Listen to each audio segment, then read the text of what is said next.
اور تجارت میں برکت کا ایک رول بناؤں؟ چلو ایک صحابی کا واقعہ آپ کو سناتا ہوں. ہم لوگ خالی غریب صحابہ کا واقعہ سنتے رہتے نا, آج ایک امیر صحابی کا واقعہ آپ کو سناتا ہوں. ایسا ہمارے درمیان چھوی بنا دی کہ سارے صحابہ غریب تھے, پھٹا پرانا کپڑا پہنتے تھے, رہنے کو گھر نہیں تھا ڈھنگ کا, کھانا نہیں تھا, پہننے کو کپڑا نہیں تھا. نہیں بھائی, غلط بات ہے یہ. صحابہ میں کروڑ پتی لوگ بھی تھے, اور وہ اپنی تجارت اور اپنے جو ہے ایمانداری کے بل پر اللہ تعالیٰ نے ان کو یہ مقام دیا. حضرت عبد الرحمن ابن عوف کو دیکھو. حضرت عبد الرحمن ابن عوف رضی اللہ تعالیٰ عنہ مکہ سے ہجرت کر کے مدینہ پہنچے ہیں, بالکل غریب ہو چکے ہیں, بالکل خالی ہاتھ ہیں. اور جب مدینہ میں پہنچے تو اللہ کے پیارے نبی نے ان کا بھائی چارہ کرایا حضرت سعد ابن ربیع کے ساتھ. آج تو حالات یہ ہیں, ہمارے اپنے سگے بھائی کے ساتھ مقدمے چل رہے ہیں, سگے بھائی کے ساتھ 1 فٹ زمین کے لیے لڑ رہے ہیں ہم, اور ہمارا بس چلے اپنے بھائی کا گلا گھونٹ کے اس کی زمین ہم ہتھیا لیں. کیوں لالچ کرتے ہو میرے بھائی؟ یہ 2 فٹ زمین تم نے کسی اپنے بھائی کی ہڑپ لی, اپنی بہن کی ہڑپ لی, اپنی بیٹی کی ہڑپ لی, لے کے کیا جاؤ گے تم؟ 2 گز زمین کے علاوہ تو کچھ اور نہیں ملنے والا تم کو. اور اللہ کیا جب جاؤ گے اور جو سزا ملے گی, ذرا اس کا انجام سوچو میرے بھائیو. انجام کیا ہوگا ہمارا؟ اپنے سگے بھائی کو آج ہمارا بس چلے تو اس کا حق مار لیں.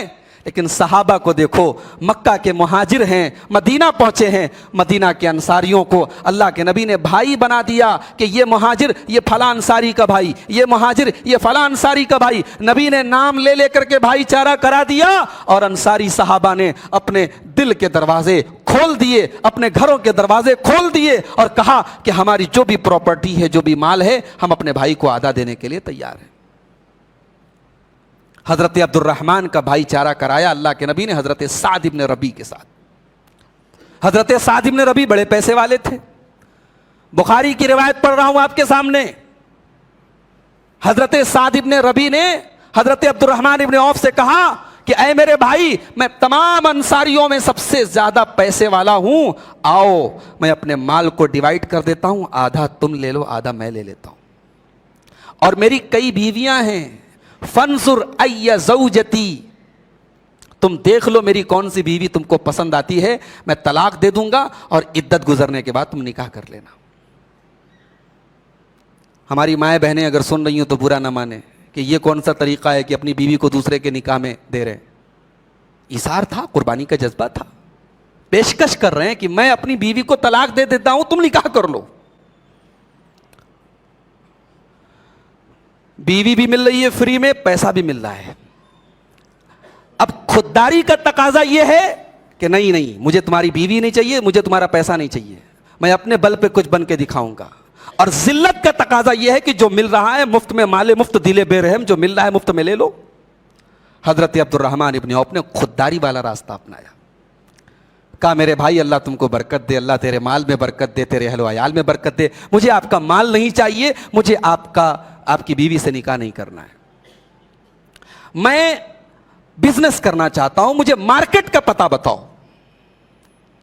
مدینہ میں مارکیٹ کہاں ہے, مجھے مارکیٹ بتاؤ. کہا کہ مدینہ میں ایک مارکیٹ ہے سوق و قینوقاع, ایک مارکیٹ ہے اس کا نام قینوقاع کی مارکیٹ ہے, اور وہ مارکیٹ یہودیوں کی مارکیٹ تھی. یہ میرا جملہ نوٹ کرو. حضرت عبد الرحمن ابن عوف نے جس مارکیٹ سے بزنس شروع کیا وہ یہودیوں کی مارکیٹ تھی. آج جب بزنس کی بات آتی ہے تو کہتے ہیں گجرات کے مارواڑی جو ہوتے ہیں یا سندھی لوگ جو ہوتے ہیں وہ بڑے بزنس مین ہوتے ہیں. کیوں ایسا ہے میرے بھائی؟ کوئی یہ کیوں نہیں کہتا کہ مسلمان بہت اچھا بزنس مین ہوتا ہے؟ کب ہم یہ سنیں گے کہ کرنول کے مسلمان بڑے اچھے بزنس مین ہوتے ہیں؟ یہ جملہ ہم کب سنیں گے؟ عبد الرحمن ابن عوف نے مارکیٹ کا پتہ پوچھا, مارکیٹ میں گئے, اور جانتے ہو کس چیز کا بزنس انہوں نے شروع کیا؟ پنیر کا اور گھی کا. تھوڑا سا پنیر لائے, تھوڑا سا گھی لائے, لا کر کے بیچنے لگے. پہلے دن تھوڑا سا لائے, اس کو بیچا, تھوڑا منافع ہوا, اگلے دن اور زیادہ لائے, کوانٹٹی بڑھاتے گئے, بیچتے گئے. اور حضرت عبد الرحمن ابن عوف کا رول کیا تھا؟ منافع کم ہو, سیل زیادہ ہو, یہ ان کا رول تھا. اللہ نے اتنی برکت دی کہ کچھ دنوں کے بعد حضرت عبد الرحمن ابن عوف اللہ کے نبی کے پاس آئے تو اللہ کے نبی نے دیکھا ان کے کپڑے میں زردی کا نشان لگا ہے. عرب میں جب لوگ شادی کرتے تھے تو شادی میں کوئی خوشبو لگاتے تھے, اس خوشبو میں زردی ہوتی تھی, پیلا پن ہوتا تھا, تو کپڑے پہ وہ زردی لگی تھی. اللہ کے پیارے نبی سمجھ گئے کہ حضرت عبد الرحمن نے شادی کی ہے. آپ نے پوچھا شادی کی ہے؟ کہا کہ ہاں شادی کی ہے. ارے شادی کر لی, نبی کو نہیں معلوم. ہمارے یہاں اگر مسجد کے امام صاحب کو پتہ لگ جائے فلاں نے شادی کر مجھے نہیں بلایا, امام صاحب کہتے اس کے پورے خاندان کا کبھی نکاح نہیں پڑھاؤں گا میں. ہے کہ نہیں؟ صحابہ کے زمانے میں شادی ہو گئی, نبی کو معلوم نہیں.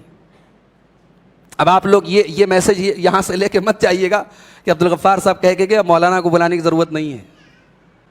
نہیں, میں یہ بتانا چاہ رہا ہوں کہ نبی کے زمانے کی دیکھیے شادی ایسی ہوتی تھی. عبد الرحمن ابن عوف نے نکاح کر لیا, نبی کو معلوم نہیں, کپڑے کی زردی کا نشان دیکھا. آپ نے پوچھا نکاح کر لیا؟ کہا کہ ہاں نکاح کر لیا. نبی نے پوچھا مہر میں کیا دیا ہے؟ ہمارے یہاں لڑکے کی شادی ہے تو لوگ پوچھتے ہیں ملا کیا ہے, آج پوچھتے ہیں ملا کیا ہے, نبی نے پوچھا دیا کیا ہے. یہی فرق ہے نبی کے زمانے کی شادی میں اور آج کے زمانے کی شادی میں.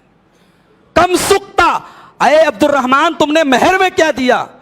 کہا اللہ کے نبی سونے کی گٹھلی دیا ہے. غریب تھے, خالی ہاتھ تھے, چند دنوں کی تجارت میں اللہ نے اتنی برکت دی کہ اپنی بیوی کو مہر میں کھجور کی گٹھلی کے برابر سونا دیا ہے. اللہ کے نبی نے جب سنا کہ سونا دیا ہے اس کا مطلب خوشحال ہے, آپ نے کہا ولیمہ کرو, بکری کا ہی ولیمہ کرو لیکن ولیمہ کرو, اولم ولو بشاتن, ولیمہ کرو. تو عبد الرحمن ابن عوف کو اللہ نے اتنی برکت دی. حضرت عبد الرحمن ابن عوف کہتے ہیں میں پتھر بھی اٹھاتا ہوں, میں پتھر بھی اٹھاتا ہوں تو اللہ کی قسم مجھے لگتا ہے کہ اس پتھر کے نیچے یا تو سونا ملے گا یا چاندی ملے گا. اللہ نے اتنی برکت دی تھی.